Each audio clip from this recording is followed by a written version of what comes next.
What's going on, y'all? Long time no see.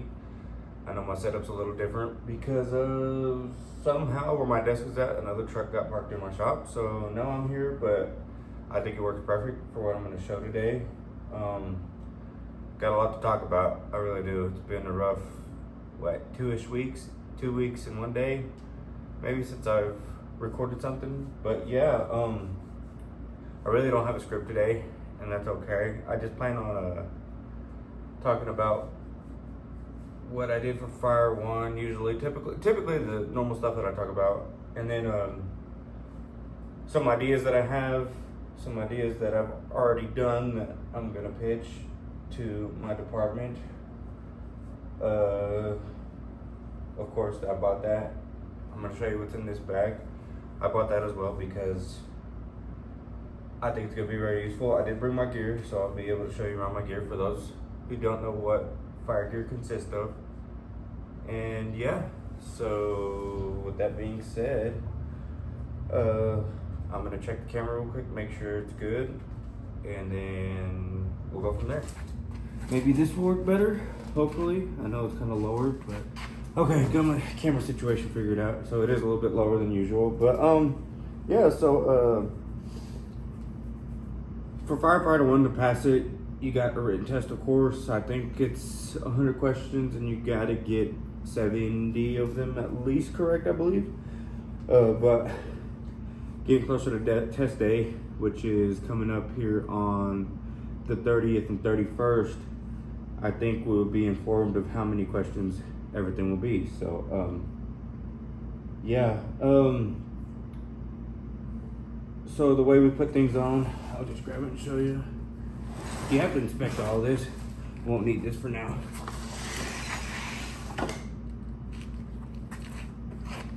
So you have to inspect all this, and basically you got your fire jacket. I'm in need for a new fire jacket. Don't know when I'll get a new fire jacket, but gotta inspect everything and make sure it has the big old tags. Some fire jackets have a tag on the inside. Mine is probably in there somewhere, but I don't want to pull the liner out. But I just have to make it known that there is a tag in there. So you gotta inspect your fire jacket. Gotta inspect your fire gloves, structural gloves. I bought these for $150, rag top. Super amazing, comfortable. I've used them a few times on not structure fires, but grass fires, just because of the simple fact I cannot find my regular leather work gloves. But I found them, and I will show them to you guys here shortly. It's just, they care about these. These also have a tag that you need to make sure is in there. And my previous fire gloves did not have a tag, so I'm kind of glad I got them before I test out. So that's the jacket. I'll get set up, and I'll probably move all this stuff out of the way. Your hood, Nomex, people call it different stuff, also has to have a tag. Of course, tags are gonna fade. This one goes on your head a lot and gets a lot of sweat. I plan on buying a new one. I plan on buying a black one, but you also got to inspect this, make sure, you know, most of your inspections, it's, you know, cuts, tears, stitching, you know, you're looking for stuff that are messed up like that. So hood's an important one. I'm gonna set my hood on top of here. Boots are pretty self-explanatory. You make sure they're not like you have a big old gash in them where it's gonna, you know, when you're out on a fire, you're not gonna get water in them. Pants are the same. Once I put the pants on, it's a little easier to get into the pockets. I will show you what's in the pockets. But I'll set this down here real quick. Maybe fire helmet. So you have to have your fire helmet on at the end of all of it. Strap tightened. I got a brand new fancy leather strap from Box 31 Leathers. It is amazing. I'll obviously need to tighten some stuff on there, but Box 31 leathers, obviously you can tell my strap takes a beating when I'm trying to put it on. Some little stuff that I got on my helmet. I got like a rubber headband, I guess you could say, call it, that holds my door chock in it. And this is just a regular normal door chock. I did put some Burks on it. It used to have a big old shield over the top that it wasn't fun dealing with, so I went ahead and put these on it. Plan on getting different color ones, probably ones that are actually certified. What is it? Oh, NFPA certified. Man, I can't believe I've been going through all this stuff just to forget what that is. Yeah, so I need to probably get some NFPA certified ones, but I ain't really too worried about right now.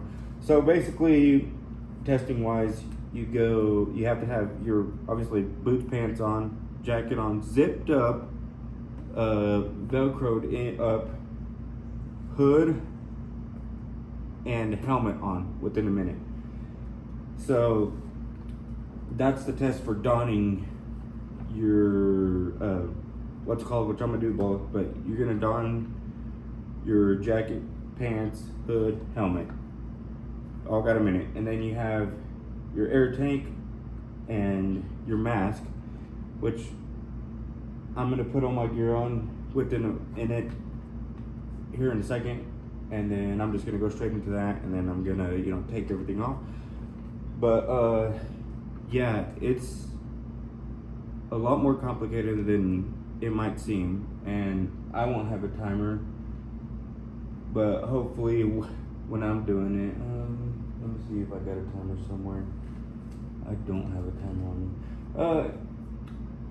Usually it's in within a minute, and I'm gonna do it, and then I'm gonna go back in the videos, and hopefully I do it in a minute, because if not, then we have a problem.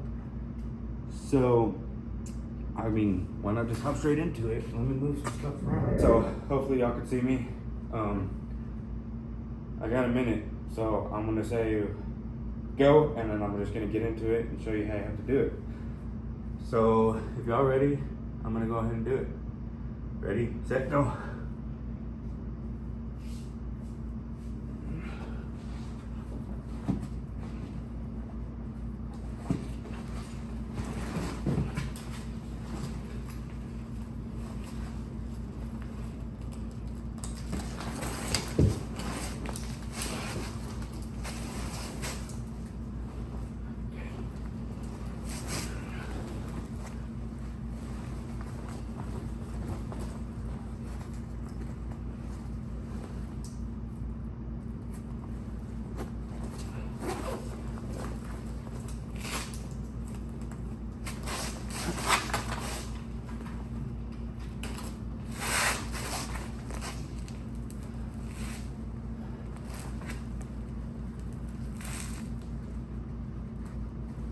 And there you have it.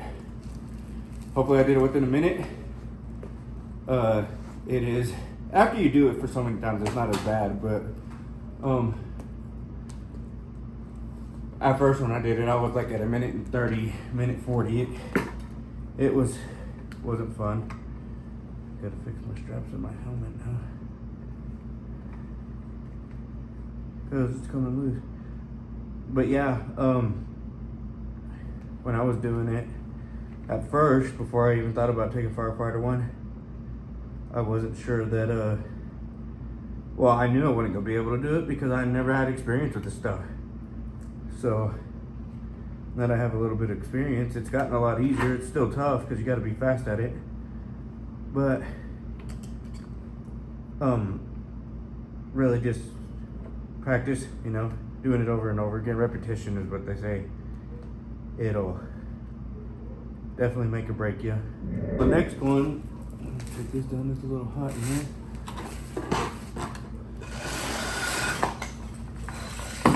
Next one is SCBA, and you have to have this stuff on again within a minute. Imagine that. So it's like the other one, except not as much. All you have to have is the tank on. First of all, you have to have a good seal. And you check your seal when you're doing your inspection. So you have to have your hood on, can't have no skin showing. And once I put it all on, I'll get the camera close up to my face, and I will be the judge rewatching this podcast, but you guys will also be the judge seeing this podcast. On air, mask, no face or no skin showing, helmet strapped, of course. You don't have to have your gloves on when you're done, but you have to put them on after you're done, if that makes sense. So yeah, my method is I put my mask on first, hood over, helmet, strap. I turn my bottle on first, that's the main thing. So but the real key to this stuff is making sure everything is to your liking. Make sure everything is shut. I ain't gonna be blowing air out. Make sure your straps are all loose. Yeah, so again, minute.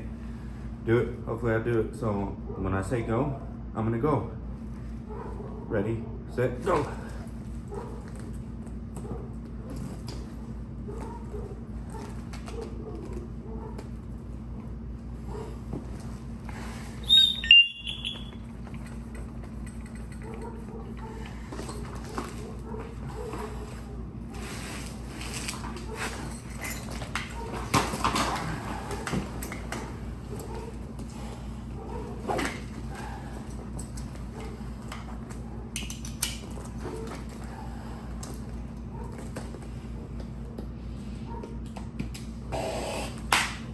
That's it.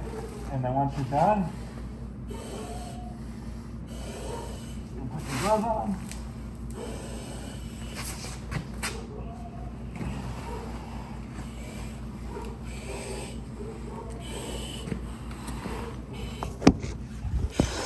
Yeah, so basically that's it.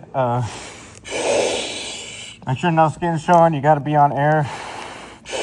That doesn't take as long. I became pretty good to that over the head trick that I do. I think it comes in handy. They'll come around, check your face, make sure nothing's showing. And yeah, that's basically it. That part's not as difficult in my opinion than anything else. Hopefully there's no skin showing, but I'm gonna take all this off now because it is very hot in here. And you guys probably can't hear me, so. Okay, then I could breathe when I had air on, but,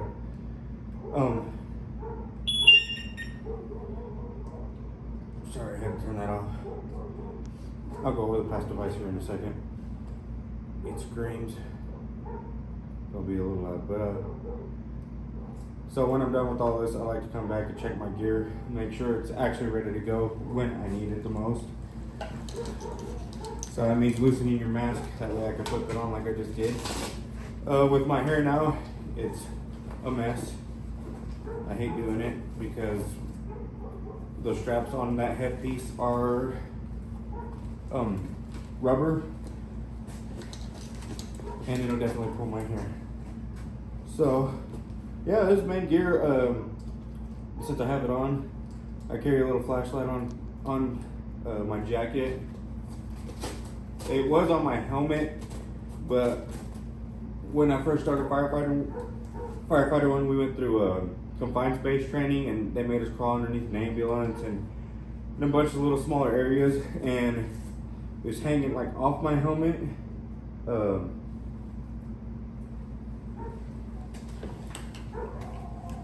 Kind of like, I don't want to really take it off, but it's kind of hanging right there, like underneath, you know? And so it became a problem for entanglement. And so I decided I'd take it off and put it on my jacket since there's a place to hang it, but I carry it on there. It could become very handy at times. And I didn't want to necessarily go without a flashlight, but I was there for a little bit, and now I decided I'd put it on my jacket. I think it's a great place for it, especially for search and rescue. You know, you got your tripod position, get down really low. I mean, you have And what's nice is it moves, you know, but when you move in, you gotta have that flashlight on. It might, you know, obviously go around all over the place, but staying low to the ground, you can at least put a hand on it and control it right. So, I decided to put it there. This is where I carry my hood. I think it's supposed to be where the flashlight bottom goes, so it's not as shaky, but I found it real convenient to hang my hood from here. So, it's just easy to grab, you know, unvelcro it, throw it on. Gloves, I got a glove clip for it. Fire Department Leatherworks, I believe is the brand, but these are nice too. You know, hopping out of the truck, get out, you just take them off, put them on. This also serves as a door chock. Keep the door open. No, not keeping very big doors open, but I mean, even if it's something as small as a window that don't want to stay open, you can put it on there. I'm already losing the rubber pieces to it, but that's okay. I've already lost the rubber piece to it, but again, that's fine. SCBA, self-explanatory. This thing right here, so as soon as you turn it on, maybe. As soon as you turn it on, well, I'm low on air, but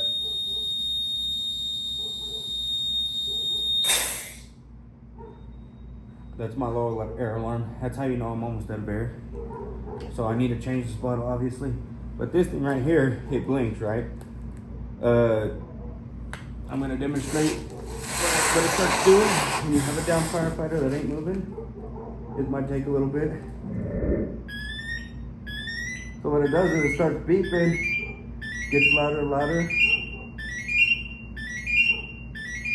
No movement, no movement. Then it goes off.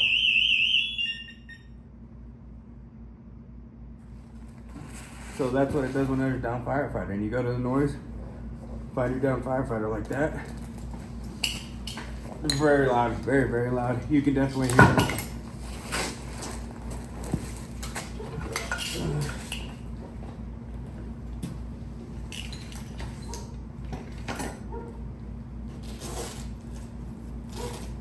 You can see close up, but I'm sweating. I mean, this stuff gets hot. Imagine next to a fire or in a fire. It definitely gets hot. That's all what's in my jacket. In my pockets, I don't think I have anything. Maybe I'm too close to the camera right now. I'm gonna scoot back. Oh, I do have this thing. It is a seatbelt cutter and a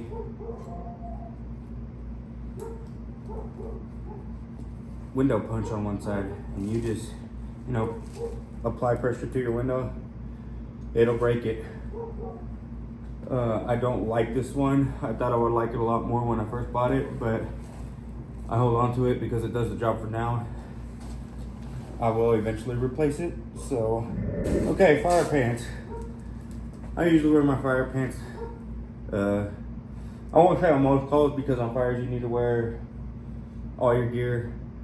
But if I'm out there like directing traffic or, you know, going to fill up with water on a grass fire and stuff like that, taking a break away from the fire, I usually stay in my pants for the most part, walking around. This is usually the most comfortable. It's not as hot. My lower legs are pretty warm, but my legs are pretty warm, but you know, at least I'm not all warm. So these are my working gloves.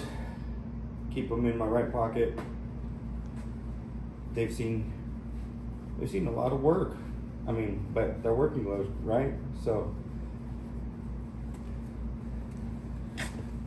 get real close, but you can see that it they're red, fire engine red, right? And they're like skull shape, if that makes sense. I took some pictures in these. I did it for the people who sell the gloves, give them a good little picture, you know. But yeah, these are a collab between Slickman and Pro Snap Pimps. I thought they were super sweet, but like I said, they have seen work. These are my go-to for grass fires usually. Unless, like I said, I left them one time and I had to use my structural fire or my duty mitts. So these are great.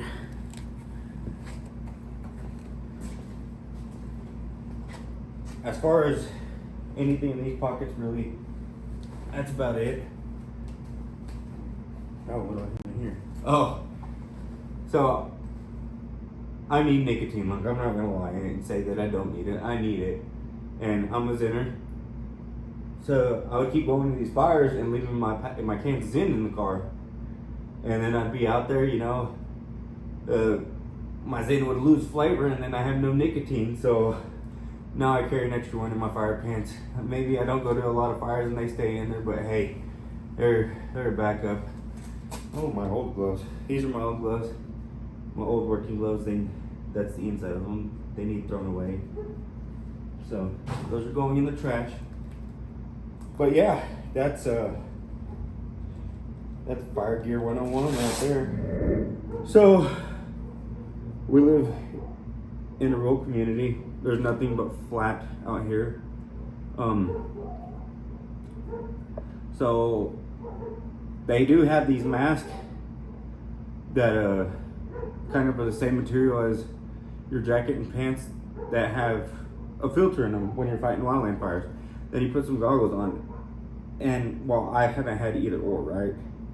So, and I mean, even with the goggles, I'll tell you what, smoke is dangerous. I mean, I don't think people realize how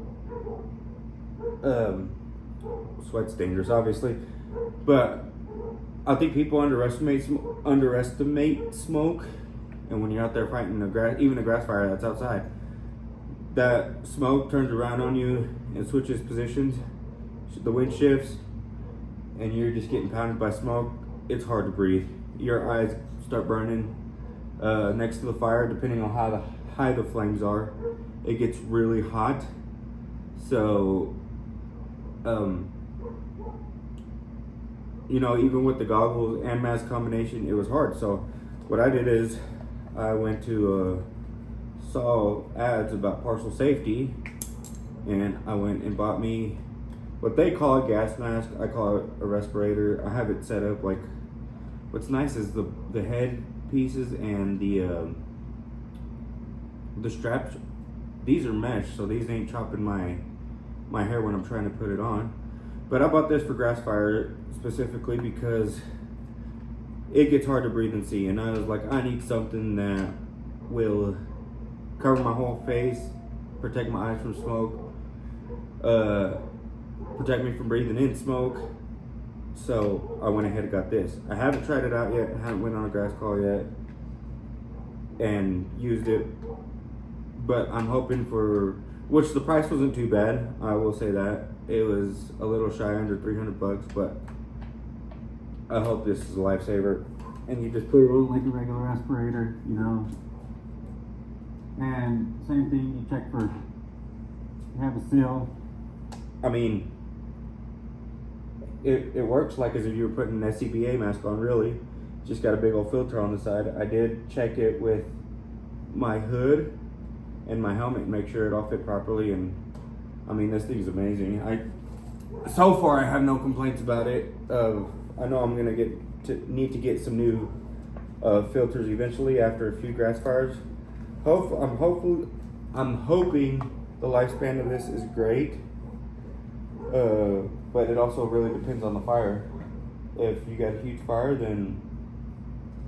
and you're out there for hours on end, then it's probably not going to.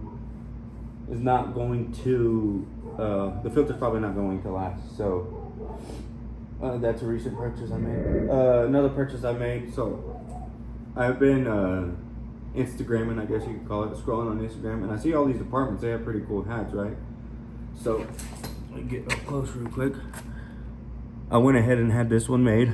I'm gonna give this one to my fire chief. I don't know if he watches my podcast, but fire chief, if you do watch it tomorrow, I'm gonna give this to you probably tomorrow. So, but yeah, it's got our county, and it says fire rescue. I was pretty adamant about not sharing where I'm from, what department I work for, but you know, I started to realize it's my podcast. I mean, I'm not, if somebody wants to come and start problems with me, I'm not going to deal with it, man. You just go about your way. Which I'm not that type of person, don't get me wrong. I think I'm a great person. I don't think anybody's looking after me. So, yeah, I work for the Morton County Fire Department. I'm not going to say what town. Or Elkhart, there, I said it. You happy? So I went ahead and bought that. I bought one for my fire chief and I got one for myself. I like different style hats, so I'm waiting for mine to come in soon. Thank you, Tiffany's Threads. She did a fantastic job. I sent it to her.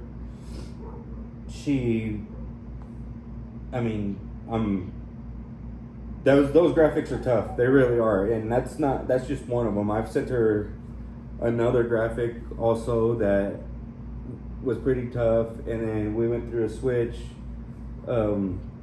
It's actually on my shirt. It's a firefighter riding an elk, and I started thinking between talking that we needed something a little bit more professional, and that doesn't just cover the county seat. So I went ahead and made some that I'm going to pitch also to the fire chief, which I'm about to show you guys, that I think are a little bit more professional, and they still look nice. They would look nice with patches, on t-shirts, hoodies, whatever you get, jackets. I have Tiffany making this bomber jacket right now, and she's also gonna embroider this on there. So like I said, I sent these over, and it's definitely a challenge, because like I said, that, or definitely these, aren't going to be easy, but I'm beyond ecstatic that she took the opportunity and time to be able to try to accomplish these logos and designs and put them on hats and stuff. I'll make another podcast when everything is done and show you. But let me get up close, please. So I don't know how close I need to be, but this one basically, it's just the regular logo, and then it's kind of maybe hard to see, but this is the patch form of the logo. I'll try to put pictures of it up on my podcast, that way you guys can see. That's just the normal 3, and then I went ahead and stapled every department by itself, or every town in our county by itself. Let me see if I can get it close enough to where it's not bad looking. Hopefully that works. But like I said, I'll post pictures of it. So yeah, I'm gonna pitch that to my county chief and see if that works for him. And if it doesn't, then hopefully we can get to working on something that works for the county. I am putting that logo on my jacket per se, because I created that logo, and even if that's not our official logo yet, I think that that I should be able to remember it, right? So yeah, it's a little bit of what I got going on. So last Thursday, I'm a volunteer firefighter, like I've said. On my way home, we had what do you want to call it? We had a case of dry lightning come through our county and start a few fires. That was about 3 o'clock. I tried to get off around maybe a little before 4, around 4 for the most part. So had some dry lightning come through and start some fires in our county. Well, as soon as I got off of work, I made last truck out, which I try always to make first, but sometimes you just can't, right? So get out there, go to these fires. We take a pumper out, an engine, to be on structure protection, and so I'm on that truck for now. Well, I'm not gonna say names of any of our firefighters and what happened to them, but one of them goes down. So they radioed it to us. We had a few extras on our truck. They radio into our truck, ask where we're at. They're gonna go pick one of us up, right? So that same truck that just had a firefighter go down and taken into the hospital comes and picks me up, right? Well, I guess in the process of it, there was no water in the tank. They had forgot they hadn't put water in the tank. But, you know, between all of it, fighting the fire and stuff like that, kind of forget. You just dropped the firefighter off at the ambulance. Now you're coming to pick up another one up. Forget you have water. Over here trying to prime the pump. I'm over here slamming the nozzle, you know, trying to see where the water's at. Get no water. Well, oh man, that's a strong one. Anyways, firefighter goes down. Sorry, I was lighting my cigar. Firefighter goes down. They come pick me up. Didn't have any water. Finally filled with water. I'm slamming the nozzle, you know, trying to see where water's at. Again, after we got water. Little did I know the other nozzle was on. It literally came from the other side, knocked me in the head. I'll post pictures as well for those who didn't see. But I started bleeding. And I mean, I'm talking about like it knocked me in the head. I got confused for a second, figuring out what hit me in the head. I looked down, saw red all over my gear. I was bleeding, and finally felt warm on my face. The guy who was driving the truck looks at me and he's like, "We need to get you an ambulance." Eyes all big and everything. So here we go. Get me an ambulance, and they bring me into town. Had to get 9 stitches. Looking back on it, like I believe it is something that can happen, but in the moment and you know days after, I did feel dumb.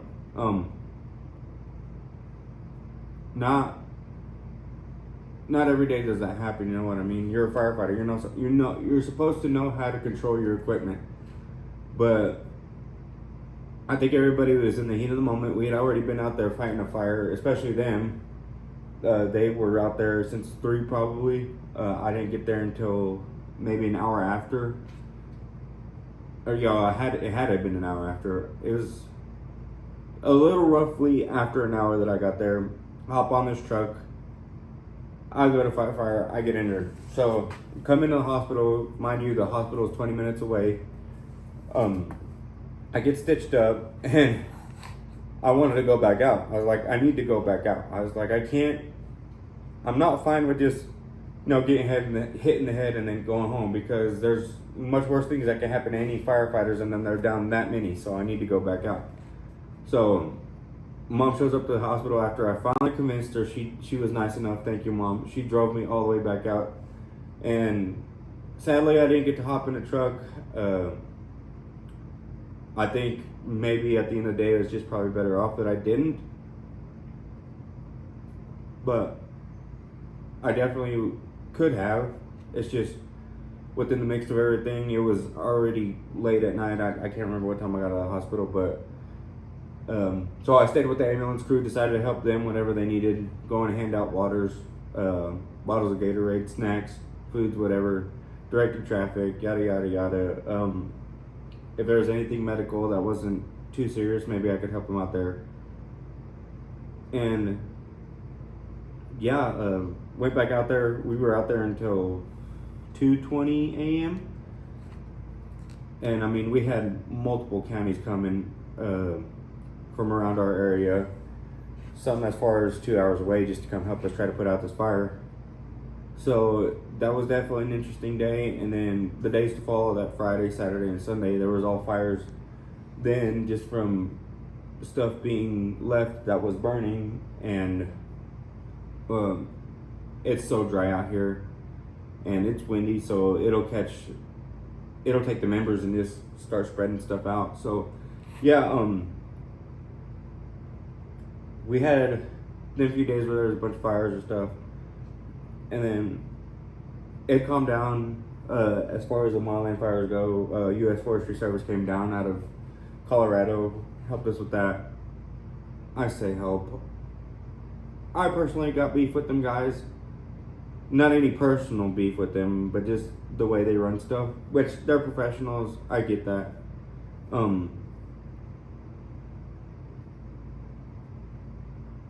It's just, man, sometimes I question what they do, and I'm sorry, but I'm not sorry. Like, you're in dry, winded area out here. Why would you start another fire to stop the fire that's going, Sometimes it'll work. I'm not going to say that it doesn't, but I feel like out here, majority of the time, it doesn't. And we have a part of the Cimarron national grasslands out here, which is a river, and it's hard for our trucks to get out in that area. You know, it's very dangerous out there, especially in the dark. So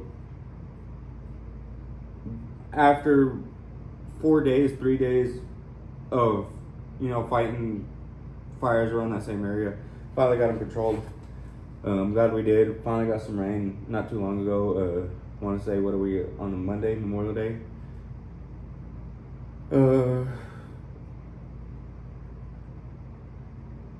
Take it back, 2 days ago, maybe, we finally got some rain. So that's great. Our county needed it. Probably not enough, but there's been lightning, no fires, thank goodness. So for my viewers out there who actually do see this, please pray for rain. We do need it. And if you guys need it, pray for rain wherever you guys are too, because you get no rain, places get dry, fires start, and it's hard to stop. So it also depends on if we have burn bans, and come 4th of July, if there's still a burn ban, that means no fireworks. So just please pray for rain. I wanted to go over my clinicals yesterday, actually. So I went to Liberal, Kansas, and ran with Sword County EMS. I've also done clinicals in Guyman and ran with them guys down there. So in Guyman, they run fire and EMS out of the same building. So I got a little taste of that. Went over here to Liberal. I ran just EMS because they are separate. That's how we are here in Morton County. We're separate. Fire is its own thing. EMS is its own thing. So I went and ran with Sword County EMS yesterday. I went 2 for 2 in Guyman, and Sword County tied.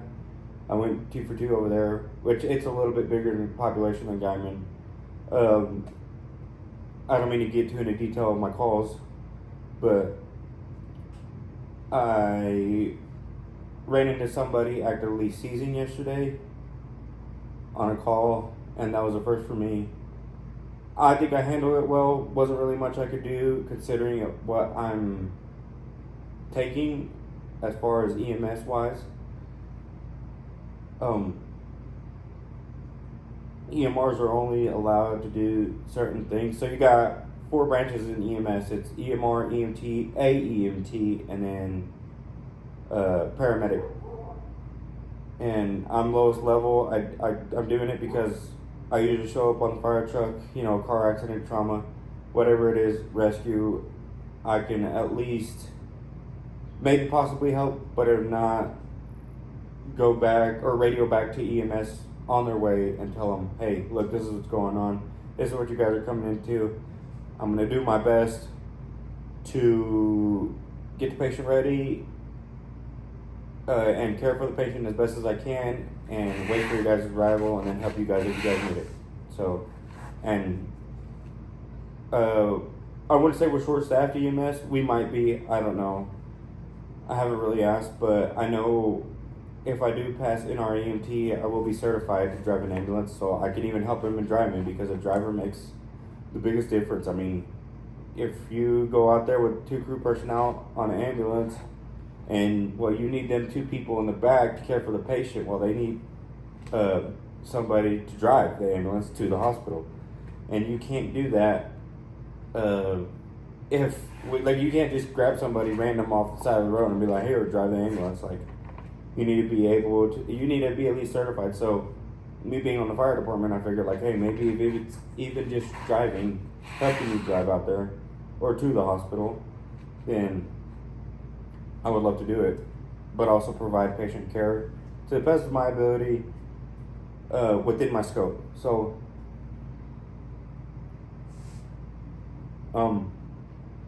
went to clinical. I'm done with clinicals. I was supposed to get 24 hours. Got the 24 hours I needed. Now really it's just coming down to testing, and that's for Fire 1 and for NREMT, you know. I know Firefighter 1 is coming up here shortly. I need to get better. I know where my flaws are. I need to get better with knots and ropes. I really think that's the only one I struggle with. Basically, just that really. I think everything else I have down pat, and I'm ready. I'm ready. You know, hopefully even the written test side of things, like hopefully I got that stuff all down pat. It's pretty self-explanatory, especially compared to my EMS stuff. EMS stuff is so much harder than Firefighter 1, but both do have valuable information that I feel like is important, and just need to pay attention and you know, study your stuff. I'm almost done with homework. I've been struggling a little bit more with the EMS homework than I have with the Fire 1 homework. That's basically because there's 26 chapters in the EMS class, and there's 15 chapters in Firefighter 1. But Firefighter 1, I got one more chapter left. That's out of the window. Go take the written, go take the physical exam, and when I say physical, I mean, you know, donning, doffing gear, inspecting gear, ropes and knots, and whatever other two categories we pull. So I got most of that down pat, but not paramedic, excuse me. I'm not a paramedic, and I don't even know if I want to be a paramedic. But EMS is definitely a different ballpark or ball game, whatever you want to call it. It's just a lot of medical terminology. There's a lot of body parts, and body parts do a lot of different things. So, but yeah, this is irrelevant. But somebody from down south, they talk about how they have cigars on their nightstands for when they get that structure fire. And me, I've smoked cigars on special occasions usually. I've never been really big into it, and I think after I heard them talking about it, it kick-started something in my brain that I wanted to start smoking cigars. So I started buying cigars. This one, obviously, I'm taking forever to smoke it. But yeah, started getting into cigars. Really, it's irrelevant, but you go back to the history of firefighters. They talk about history, and learning the history is amazing.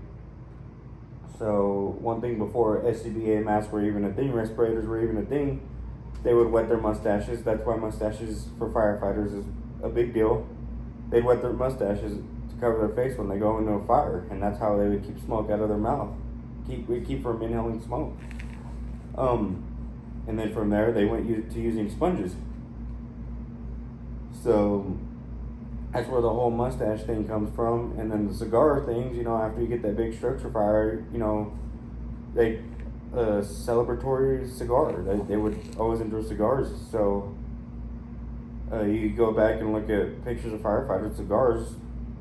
Well, that's what, you know, boosted me to start getting into cigars. Is that I've always liked cigars. I mean, and why did I stop? Cigars are amazing. So,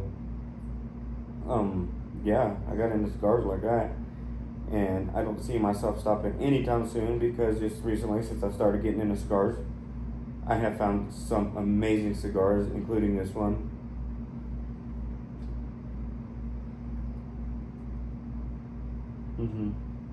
That's good stuff. So, I think I'll buy my throwaway cigars, you know, just to smoke on a normal basis. Then I'll probably get into, like, oh, I spent $15 on this cigar. I don't know what an expensive cigar is, but a cigar that looks really good, I'm gonna buy it and be like, this is my special occasion cigar. So if I pass these tests coming up, of course, Firefighter 1 coming up this weekend, and I'm not sure when NREMT testing is going to be. I think it's just based on where you're at on the homework and if you got your clinicals done and stuff like that. So, but even for that, if I pass that, I'm going to have me a cigar. Heck, I might even have me a beer Like, why not take the day off? Like I passed these tests. I really don't like taking days off. I don't like missing out on fire service, anything, wildfires, grass fires, structure fires, car wrecks. I don't like missing out on that. And if you had one drink as a volunteer, just save your ass and don't show up. So, but hopefully I pass some 2 classes. If anybody's thinking about doing this, mark my words, whether it's EMS or fire service, make sure you separate your classes, your trainings, because I decided to do it at the same time, and it is overwhelming. I do my best trying to handle it, but there's so much that go into both. And then they correlate almost hand in hand with each other. I mean, like I said, the EMS side of it is more technical, but when you start reading both of them, a lot of the words, they correlate with each other. And sometimes it'll honestly throw you off. I don't know how to explain, but one will tell you do it this way, and one will tell you how to do it that way. And it's just like, what? Like, why?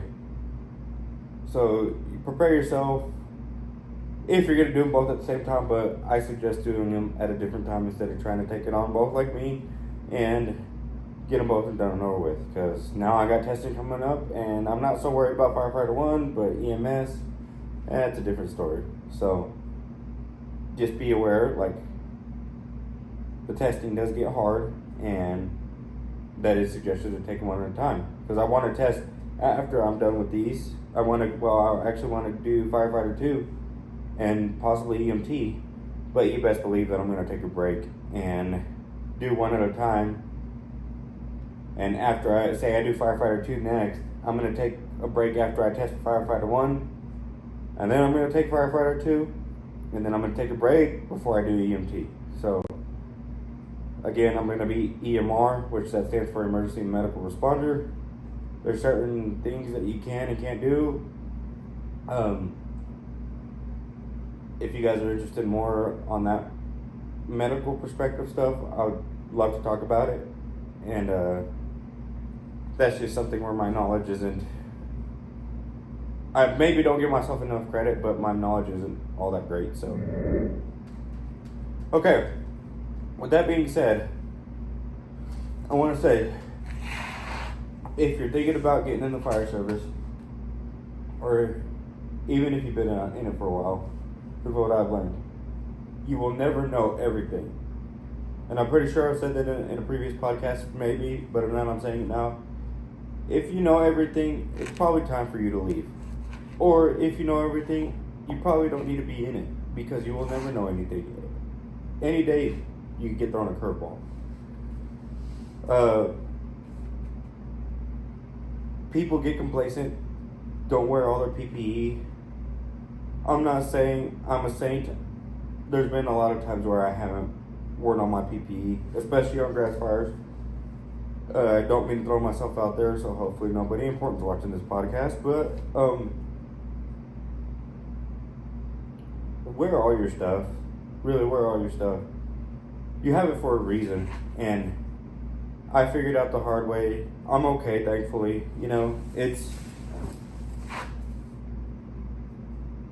like I said, it's there for a reason. Just wear it. Just wear it. I know it gets hot. I know it gets heavy, but just wear it. Especially on the structure fires. Like, that stuff ain't no joke. You going in there searching for somebody, like, you need it on. And so, hopefully as a new person in fire service, you could take what I'm, spitting and use it. Take it from me that's actually going through it as somebody new, Somebody who's never done it before. I'm a first responder in my family. I'm the one who just I'm gonna go do it, and I'm doing it. You can never be too safe. You can't save somebody else's life if you're not safe yourself, So be serious about doing it. Or take it seriously, if that makes sense. I mean, you won't see a cop without their gun, right? It's something to protect them. Without their taser, without their handcuffs, they need that stuff. If you forget it, then you get in a shit situation. How are you gonna help yourself? You don't see people on EMS forgetting their oxygen tanks, or, I mean, I'm not saying that it doesn't happen. I'm sure it has happened. I feel sorry for whoever the patient was, but it's the same thing with the firefighter. If you don't have your SCBA, then you can't go into a burning building, right? You can't live without it. It don't take very long for smoke to overtake your lungs. It don't.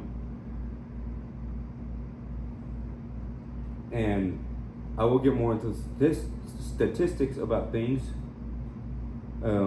probably in some other podcast. Print out some papers and hopefully inform you guys of how things go. But again, if there's any questions that y'all got for me, if there's anything you would like to say, any input, anything y'all would like me to do, I think this one's a little different. I showed you how to don and doff gear, or not don. Donning your gear. I showed you how to don gear. Doffing is pretty self-explanatory, just taking it off the same way you put it on, basically. That really doesn't matter, doffing your gear. Donning your gear does matter. I think that's a little different. I showed you some ideas that I have coming up.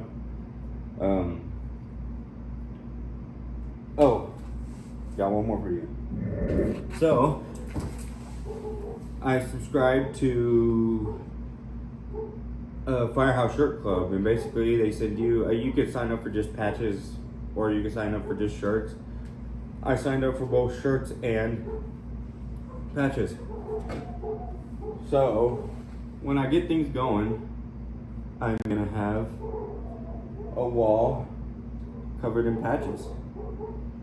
So once I get all this covered, I will hang it up somewhere, and that'll be my background for my podcast, like I said it was going to. This one's from Amarillo Fire Department, which is 2 hours away from me. I just showed up to the fire department and be like, hey, do you guys have any patches? I originally went to go get stickers for my daughter because she loves anything fire related. I have a 2-year-old. She loves fire trucks. She, I would say, loves looking at fire, but she knows what that means. When there's fire, that means there's probably gonna be fire trucks and firemen, firefighters. So I went to Amarillo Fire Department. They hooked me up with a bunch of stickers. Thank you, Amarillo Fire Department. And then I went to their administrative building. They gave me a hat, which I gave a hat to my daughter, even though it's a little too big for her. And they gave me a patch. So I was like, what better way to put it on my patch board? So there's the Amarillo Fire Department. This is Trenton, New Jersey. I think I have a paper on it that I can read from that paper and tell y'all the history about Trenton Fire Department. And I will show you next time the sweet shirt that I got from them. I think I wore it in my last podcast, but I'll actually bring it out and show it to you. But yeah, I plan on getting this whole board filled full of patches and hanging it up, and then getting a thin red line flag, hanging it up, and all the patches are going to go around that. So it's going to be pretty cool, and I hope it turns out pretty sweet. And then I'm planning on get a pod or a tripod for my phone, some microphones. Maybe you guys can hear me better. So yeah, a lot coming up, and I hope y'all stay tuned. I hope y'all have been enjoying these podcasts, and if there's anything y'all would like me to do different, then let me know. I'm willing. With that being said, this is the Hillbillies with Hoses podcast. I'm the biggest hillbilly of them all. And I hope y'all have had a good Memorial Day and a good Memorial Day weekend. Y'all stay safe out there, and sorry it was late, but 2 weeks behind, but I will love to see you guys on the next one. Y'all have a good night.